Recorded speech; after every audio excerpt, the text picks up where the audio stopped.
Good evening students. लिंकवर सगळ्यांनी form भरलेला असेलच.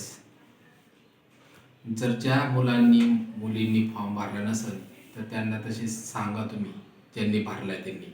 आणि ज्यांनी फॉर्म भरलाय त्यांनी तिचं सबमिटेड तुमचं नाव आणि तुमचा रोल नंबर टाका, म्हणजे आम्हाला काय करता येईल की कुणी कुणी भरले त्यांना मग त्या ठिकाणी रोलप्रमाणे बोलवून घेणार आहेत आम्ही ॲडमिशनसाठी. तेव्हा सगळ्यांनी लवकरात लवकर त्या लिंकला फॉर्म भरणे. ओके. आणि आज आपण सॉल्व प्रॉब्लेम 18 आणि 19 समजून घेणार आहोत.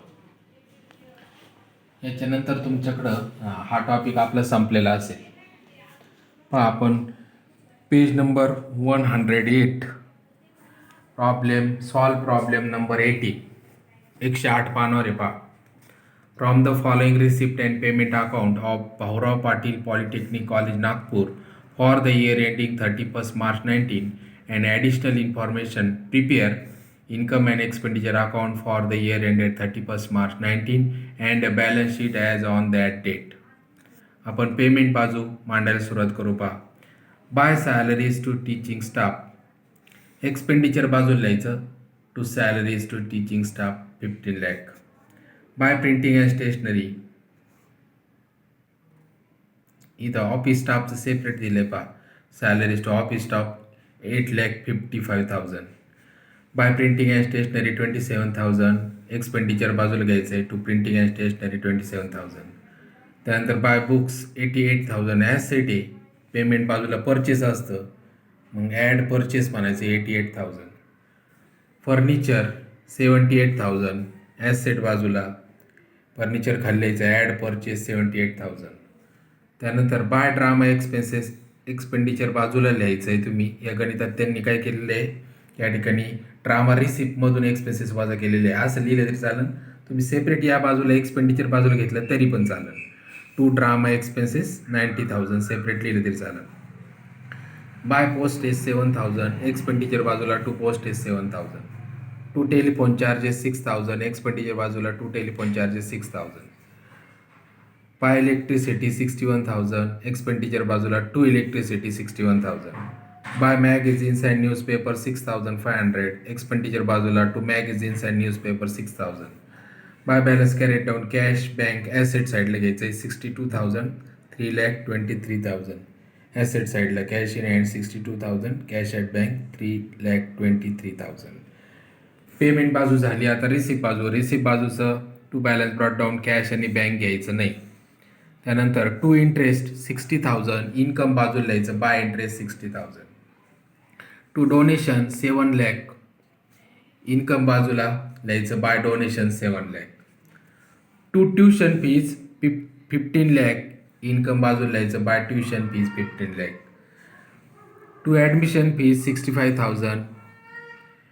ॲडमिशन फीज इन्कम बाजूला, by admission fees 65,000. To term fees 4 lakh. Income बाजूला लिहायचं, by term fees 4 lakh. To drama receipt 1 lakh. Income बाजूला लिहायचं, bye drama receipt 1 lakh.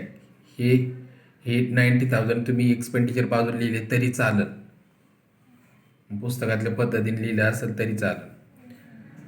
To rent from use of hall 6,000.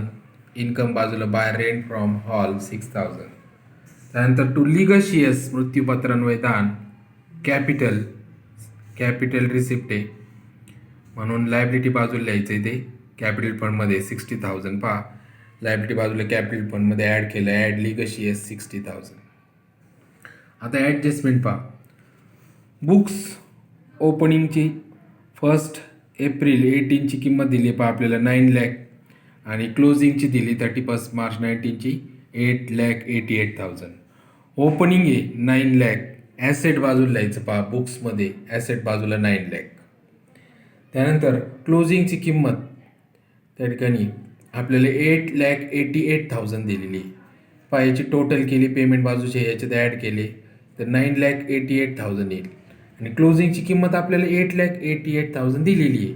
म्हणजे याचा अर्थ या रकमेतून ही रक्कम आपल्याला दिलेली आहे, म्हणजे तिथं डेप्रिशिएशन किती झालं, 1 लाख वजा केलेलं आहे. पहा, हे 10% नाही लिहिली, 1,00,000 याच्यातून हे वजा करायची म्हणजे बरोबर ही मिळते रक्कम. 1,00,000 घेतले. याचं सेकंड इफेक्ट, एक्सपेंडिचर बाजूला टू डेप्रिशिएशन बुक्स 1,00,000. सेम असंच फर्निचरचं करायचं. फर्निचर 3,26,000 ओपनिंगची किंमत आहे आणि क्लोजिंगची 3,00,000 आहे. फर्निचर ॲसेट बाजूला पहा, ॲसेट बाजूला लिहिलेलं आहे 3,26,000. त्याच्यात पेमेंट बाजूचे ॲड परचेस केले ते 78,000, इथं आलं 4,04,000 आणि आपल्याला क्लोजिंगची किंमत दिलेली आहे ॲडजस्टमेंटमध्ये 3,00,000. 4,04,000मधून 3,00,000 वजा केले तर बरोबर आपल्याला डेप्रिशिएशनची रक्कम मिळते 1,04,000. याचं सेकंड इफेक्ट, एक्सपेंडिचर बाजूला to depreciation on furniture 1,04,000. Adjustment number 3 दिले पहा, बिल्डिंग फंड 8,27,000. लायबिलिटी बाजूला लिहायचं, बिल्डिंग फंड 8,27,000. त्यानंतर कॅपिटल फंड 6,11,000. लायबिलिटी बाजूला लिहायचं, capital fund 6,11,000. Adjustment number 2, 60% donations are for building fund and balance is to be treated as revenue income. 60% डोनेशनमधली 60% रक्कम 7,00,000च्या 60/100 करायचं. म्हणजेच येतं किती, 4,20,000.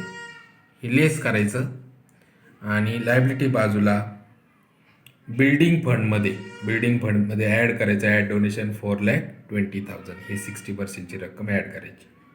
राहिलेली बरोबर इकडे इन्कमला राहील. त्यानंतर outstanding office staff salary 70,000. Expenditure बाजूला ॲड करायचं, ॲड आउटस्टँडिंग 70,000 आणि लायबिलिटी बाजूला यायचं outstanding salaries to office staff 70,000. पूर्ण गणित झालेलं आहे. त्या ठिकाणी एक्सपेंडिचर बाजूची बेरीज जास्त येते ती घ्यायची, 27,36,000 दोन्ही बाजूला यायचं.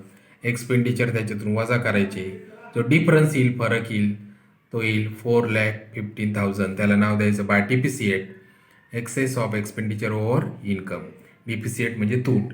ही लायबिलिटी बाजूला कॅपिटल फंडमधून लेस करायचं, लेस डिप्रिसिएट 4,15,000 टोटल बाहेर घ्यायची आणि बॅलन्स शीट टॅली करायचं 15,73,000.